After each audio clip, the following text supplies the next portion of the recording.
Hello everyone, how are you doing today? I hope you're all doing great. Same as always. Welcome to another episode of Learning English with Movies. سلام دوستان، حالتون چطوره؟ امیدوارم که حال همتون خوب باشه. خوش اومدید به یه قسمت دیگه از یادگیری زبان با فیلم. Today, like always, we're gonna watch bunch of movies together and learn bunch of words and new expressions. امروز قراره که تعدادی ویدیو رو با هم ببینیم و اکسپرشن ها و لغات جدید رو با هم یاد بگیریم. Just don't forget to subscribe our channel please and leave the comments below. لطفا یادتون نره که کانال ما رو سابسکرایب کنید و زنگوله نوتیفیکیشن رو بزنید، لایک و کامنت هم بذارید که کلی ما انرژی میگیریم. So, without further ado, let's go.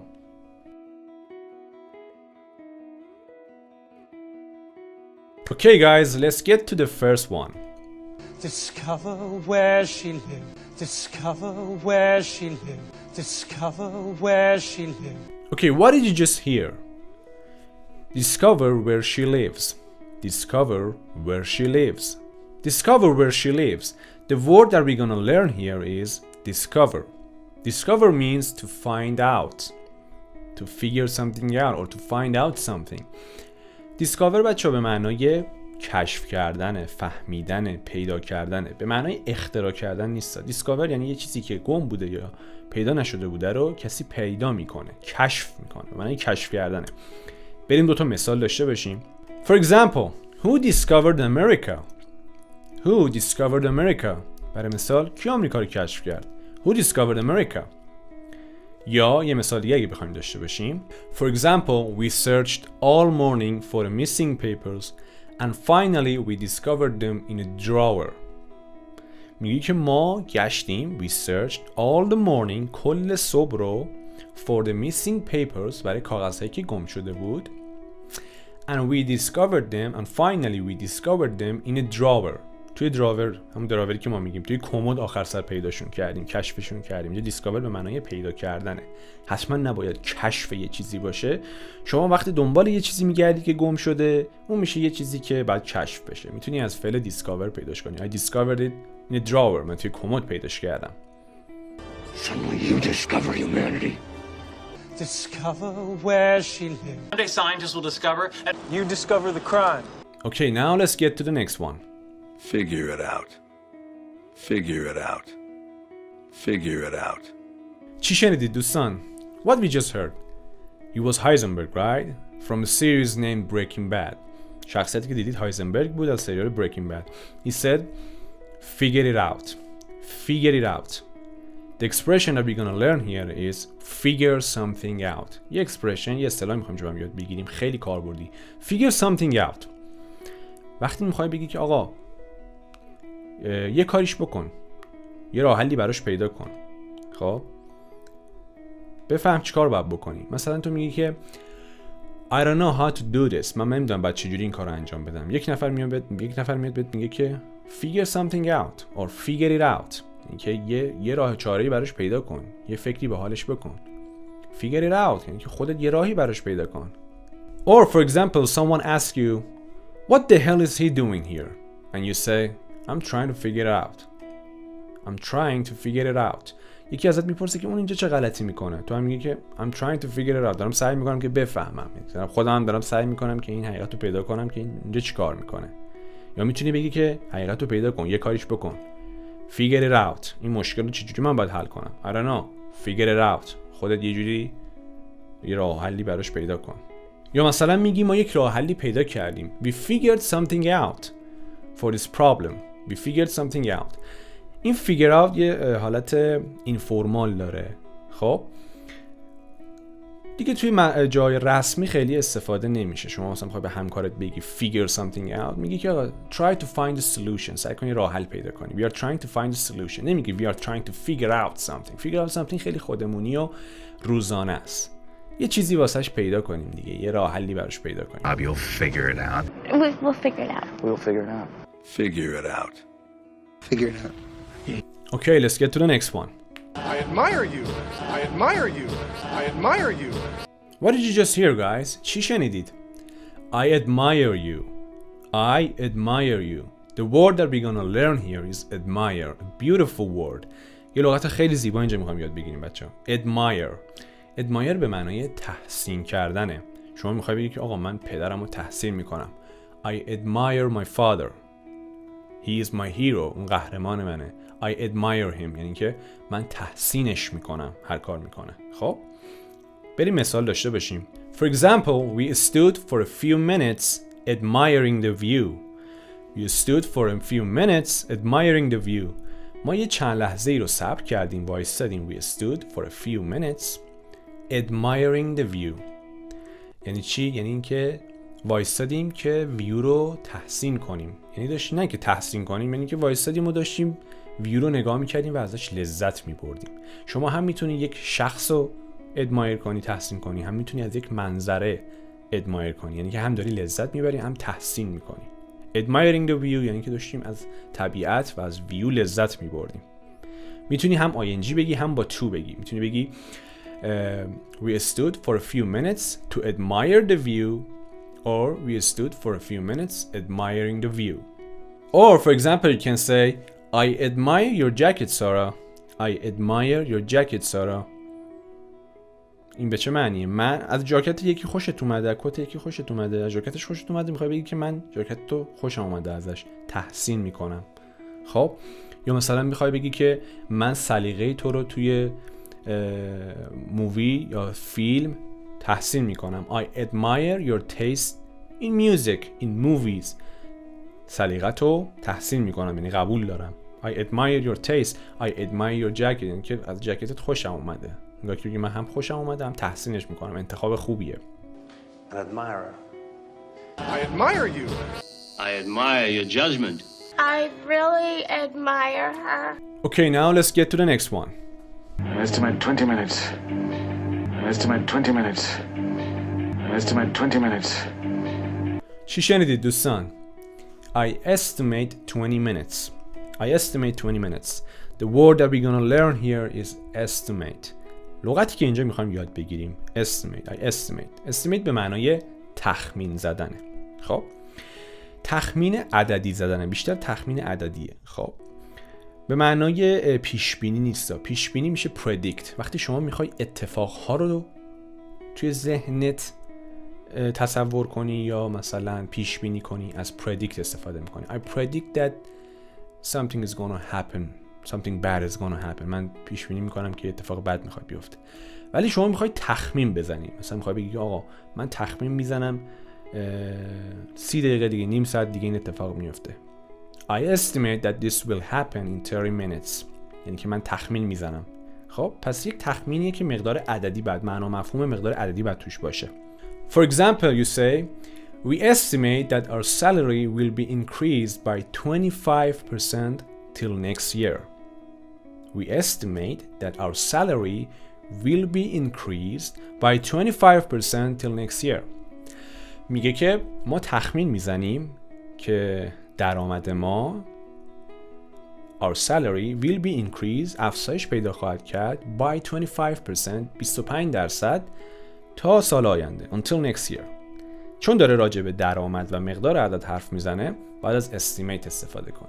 حالا اگه بخواد بگه که من پیش بینی میکنیم که در آینده قراره با یک شرکت دیگه همکاری داشته باشیم، دیگه عدد توش نیست، بعد بگه we predict ما پیش بینی میکنیم که بلا بلا بلا قرار این اتفاق بیفته. پس تفاوت predict و estimate رو بفهمید. ممکنه تو فارسی این دوتا رو با هم جابجا استفاده کنم، میگن آقا ما تخمین میزنیم سال بعد داریم با این شرکت کار میکنیم، ولی اینجا تو انگلیسی جداه. تخمینایی که عددی باشه یا بهتر بگم پیش بینی های عددی رو شما با estimate میگی، پیش بینی های وقایع رو با predict میگی. How do you estimate that? It's an estimate, of course. I estimate we only have 38 minutes flying. Estimate 20 minutes. Okay, now let's get to the next one. I know. You could have been killed. You did. I know. You could have been killed. You did. I know. You could have been killed. You did. چی شنیدید دوستان؟ یک ساختار فوق‌العاده. What we just heard was I know, but you could have killed. You could have been killed. Sorry. I know. You could have been killed. You could have been killed. Could have been. You could have been. آقا تو فارسی ما میخوایم بگیم ممکن بود بمیری، ممکن بود کشته بشی. You could have been killed. اینجا داره از been استفاده میکنه چون جمله مجهوله. You could have been killed یعنی که توسط یک نفر دیگه کشته بشی. خب پس انجام دهنده یک نفر دیگه است. حالا تو میخوای بگی که میتونستی زنگ بزنی، چرا زنگ نزدی؟ خب ما یه ساختار داریم should have، یه ساختار داریم could have. اینجا could have رو داریم بررسی میکنیم. should have رو من توی ویدیوهای قبلی اگه دیده باشید بررسی کردم، اینجا هم باز میگم could have should have. مثلا you could have called you should have called. You could have called you should have called. معنی این دوتا چه فرقی با هم میکنه؟ You could have called یعنی که میتونستی زنگ بزنی ولی زنگ نزدی. You could have called but you didn't. میتونستی زنگ بزنی نزدی. You should have called باید زنگ میزدی. خب you should have called باید این کارو میکردی، باید زنگ میزدی. اینجا should به معنای بایده. خب could اینجا دیگه داره میگه you could have been killed ممکن بود که کشته بشی. You could have been lost or you could have been چه میدونم captured ممکن بود دستگیر بشی بگیرنت. You could have been lost میتونستی گم بشی. حالا جمله‌ای مثل you could have been lost اینجا شاید بگی چرا از been داریم استفاده میکنیم؟ اینجا که جمله عملش کس دیگه انجام نمیده که. اینجا فعل to beه. خب وقتی از فعل to be استفاده میکنی بازم باید از been استفاده کنی. تو میخوای بگی من گم شدم تو زمان حال، میگی I am lost نمیگی I lost. وقتی بگی lost میشه جمله من از گم کردم I lost my pen خودکارم گم کردم. حالا میخوای بگی من گم شدم میگی I am lost. خب حالا میخوای بگی که من میتونستم گم بشم یا تو میتونستی گم بشی. You could have been lost. اینجا بازم جمله چون to be اینجا دیگه جمله مجهول نیست to beه. خب ولی you could have been killed مجهوله یعنی که یکی ممکن بود تو رو بکشه. ولی you could have been lost مجهول نیست چون to beه مثل همون جمله مجهول ساختار been رو گرفت. حواستون باشه. You could have died. I know. You could have been killed. You could have helped us. You could have made contact. As you could have said. Okay guys, let's get to the next one. I'm very insecure. I'm very insecure. I'm very insecure. Okay, what did you just hear? چی شنیدید دوستان؟ I'm very insecure. I'm very insecure. insecure یه لغتی که الان می‌خوایم بررسی کنیم. دو جور معنی میتونه داشته باشه. یک معنی میتونه در راجع به صفت یک انسان و اخلاقیاتش باشه. یکی میتونه به معنای ایمن نبودن باشه. شما مثلا می‌خوای بگی این پله ها خیلی غیر ایمن به نظر میان، سیف به نظر نمیان. خب یا اگه بگی مثلا فلان شخص اینسیکیور، اینجا داره میگه I'm insecure. این به این معنی نیست که من امن به نظر نمیام. وقتی شما راجع به یه شخص بگی you are insecure about doing this job مثلا در رابطه با انجام دادن این کار you are insecure. When someone is insecure it means he is having lack of confidence یعنی که اون اعتماد به نفس کمی داره. کسی که احساس اینسیکیور میکنه یعنی خودشو قبول نداره، احساس ضعف میکنه در رابطه با یه کاری. خب برای مثال he still feels insecure about his ability to do the job. میگه که اون هنوز he still feels insecure about his ability to do the job. میگه اون هنوزم احساس ضعف و کمبود اعتماد به نفس میکنه. he still feels insecure یعنی که خودشو جمع میکنه. توی جمعی میره، وقتی شما خودتو جمع میکنی یا اجتناب میکنی با دیگران حرف بزنی you are feeling insecure or you are insecure یعنی که احساس ضعف میکنی. he still feels insecure about his ability to do the job در رابطه با قابلیتش برای انجام دادن کار هنوز احساس ضعف میکنه، هنوز فکر میکنه که ضعیفه و نمیتونه کارو خوب انجام بده. Or for example you can say the stairs seemed kind of insecure. The stairs seem kind of insecure. پله ها یه جورایی غیر امن به نظر می اومدن. شکسته بوده یا هر چی بوده راه پله امن به نظر نمی اومده. Seem kind of insecure. He's short and insecure. I'm very insecure. Because you are insecure. بریم سراغ ویدئوی بعدی. Postpone the wedding. Postpone the wedding. Postpone the wedding. What we just heard guys. چی شنیدیم دوستان؟ Postpone the wedding. Postpone the wedding. The word that we are going to check here is postpone. کلمه‌ای که می‌خوایم بررسی کنیم postpone. Postpone means to make something happen later. یعنی اینکه یه چیزی رو به تعویق انداختن، یه چیزی رو یه کاری کنی دیرتر اتفاق بیفته. postpone یعنی به تعویق انداختن. اینجا داره میگه postpone the wedding، یعنی که عروسی رو عقب بنداز. خب for example they decided to postpone their holiday till next year or until the next year. They decided to postpone their holiday until next year. میگه اونا تصمیم گرفتن که تعطیلاتشون رو تا سال بعدی به عقب بندازن، به تعویق بندازن. They decided to postpone. یا مثلا میگن عروسیتون چی شد؟ What happened to your wedding? It was postponed. It was postponed.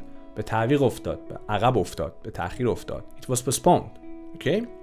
It was postponed until next year. تا سال بعد به تعویق افتاد. پس postpone به معنای به عقب انداختنه.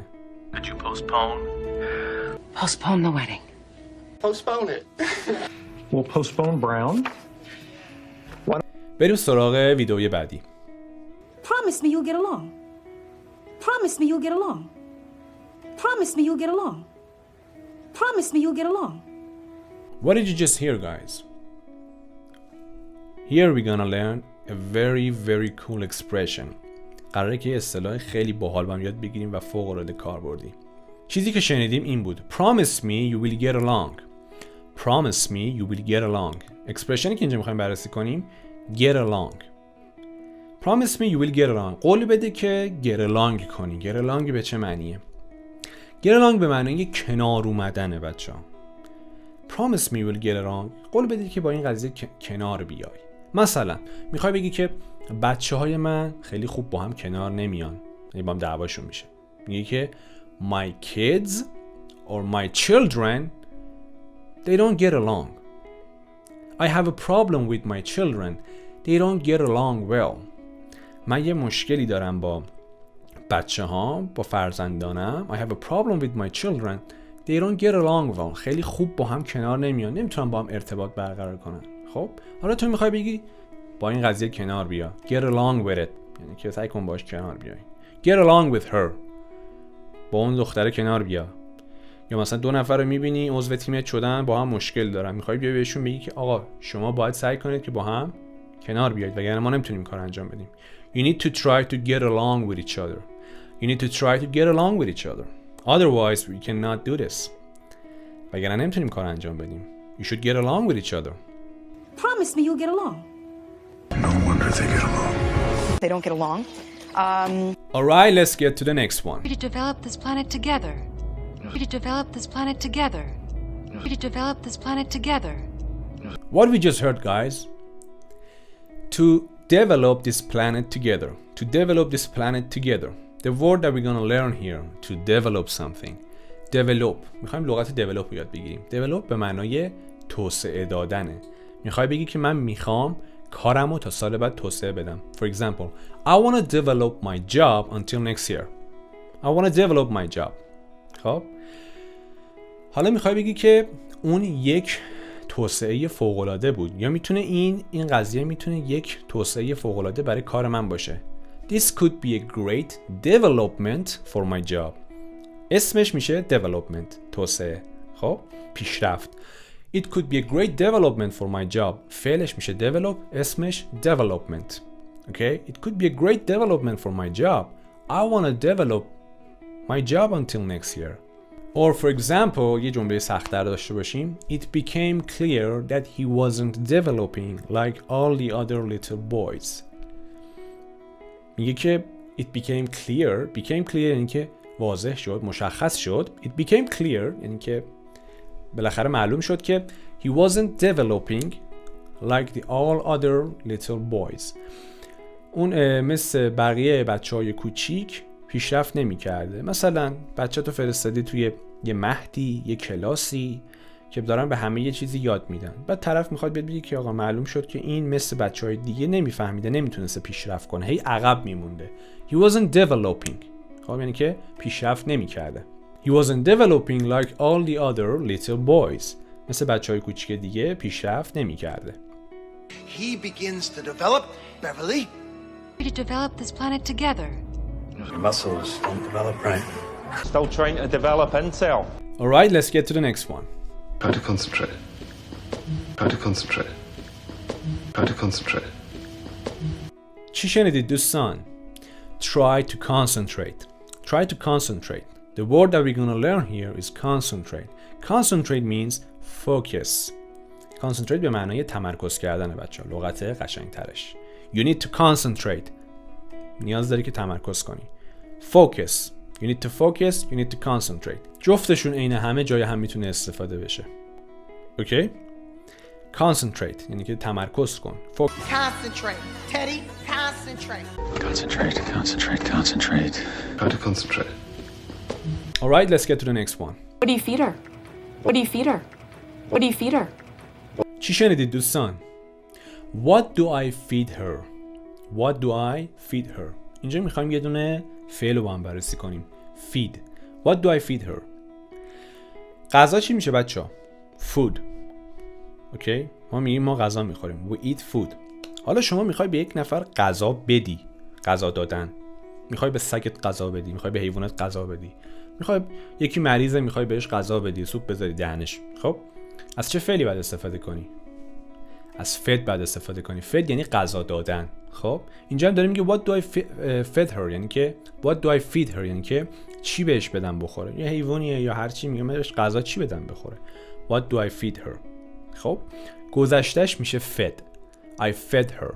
I fed her some cheese. بهش یه ذره پنیر دادم خورد. fed عین همینه فقط با یه ای نوشته میشه. I fed her some cheese. یه ذره بهش پنیر دادم خورد. خب What did you feed her? چی بهش دادی بخوره. What did you feed her? I fed her some cheese. بهش یه ذره پنیر دادم بخوره. پس گذشتهش میشه fed. خب غذا دادن میشه feed. I'm feeding you. دارم بهت غذا میدم. I'm trying to feed you. دارم سعی میکنم بهت غذا بدم. Okay? I want to feed you. Or for example they say what do you feed your children? What do you feed your children? معمولا به بچه‌ها چی غذا میدی بخورن؟ What do you feed your children? بچه‌ن دیگه بعد بهشون غذا بدی. حالا یکی میاد میپرسه که معمولا به زنا میشینن با هم اختلاط میکنن که معمولا به بچه چی میدی بخوره. What do you feed your children? What do I feed her? You better feed her. I want to have some A man will feed her tonight. What do you feed her? و بریم سراغ ویدئوی آخر. You adopt a child. You adopt a child. You adopt a child. چی شنیدید دوستان؟ You adopt a child. You adopt a child. The word that we're gonna learn here is actually a verb, adopt. کلمه‌ای که اینجا میخوام یاد بگیریم adopt بچه‌ها. adopt به معنای به فرزند قبول کردن، کسی رو به فرزند گرفتن. خب بچه‌ای رو سرپرستیشو گرفتن. وقتی شما میخوای بگی که مثلا تو به فرزندی قبول شده بود، گرفته شده بودی، میگه you were adopted. You were adopted یعنی که تو به فرزندی گرفته شده بودی. You were adopted. اینجا هم داریم میگه you adopt a child یعنی که بچه رو به عنوان فرزند خودت بپذیر. خب For example they have adopted a baby girl. They have adopted a baby girl. اونا یک دختر بچه رو به فرزندی قبول کردن. They have adopted a baby girl. Or for example they have no children of their own but they are hoping to adopt. They have no children of their own. میگه اونا هیچ بچه‌ای از خودشون ندارن. Of their own. Okay? They have no children of their own but they are hoping to adopt. ولی امیدوارن که بتونن به فرزندی یکی رو قبول کنن. یعنی یک نفر رو به فرزندی بگیرن. Okay? But they are hoping to adopt. Maybe he'll adopt me. You adopt a child. Adopt a baby. Thank you for watching guys. مرسی که تماشا کردید. به پایان این ویدیو رسیدیم. امیدوارم که براتون مفید بوده باشه. اصطلاحات و لغات جدیدی رو یاد گرفته باشید و اگه لذت بردید تو کامنت ها حتما به ما انرژی بدید، لایک کنید، سابسکرایب کنید کانال ما رو بی زحمت و اینکه مراقب خودتون و کسایی که دوستشون دارید باشید. تا ویدیوی بعدی take care.